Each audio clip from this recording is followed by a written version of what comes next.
क्या अनुचित इंस्टॉलेशन की वजह से आपकी ड्रिप लाइन चौकअप हुई है?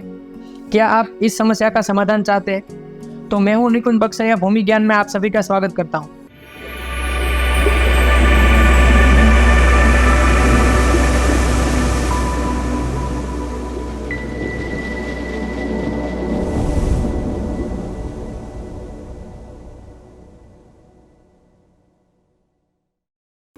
देखिए दोस्तों, कई बार अनुचित इंस्टॉलेशन की वजह से हमारी ड्रिप लाइन चौकअप होने की संभावनाएं रहती है, जैसे कि हेड यूनिट का गलत तरीके से इंस्टॉलेशन करना, मेन लाइन या सब मेन लाइन का इंस्टॉलेशन गलत तरीके से करना, या फिर हमारी जो ड्रिप लाइन या नलियाँ रहती उसको गलत तरीके से फैलाना।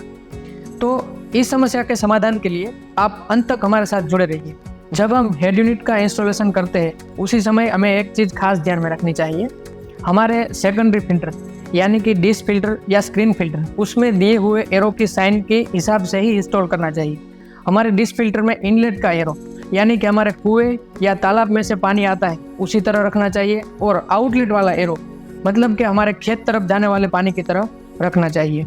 हमारे प्राइमरी फिल्टर जैसे कि सैंड फिल्टर या हाइड्रोसाइक्लोन फिल्टर के लगाने की ज़रूरत पड़े तो उसी समय एक चीज़ खास ध्यान में रखनी चाहिए कि सैंड फिल्टर या हाइड्रोसाइक्लोन फिल्टर को डिश फिल्टर या स्क्रीन फिल्टर मतलब कि हमारे सेकेंडरी फिल्टर से पहले ही लगाना चाहिए। दूसरा, जब हम सैंड फिल्टर लगाते हैं उसी समय एक चीज़ खास ध्यान में रखनी चाहिए कि सैंड फिल्टर में अंदर मशरूम वाले जो फिल्टर रहते हैं वो अच्छी तरह से इंस्टॉल हुए हैं या नहीं हुए हैं।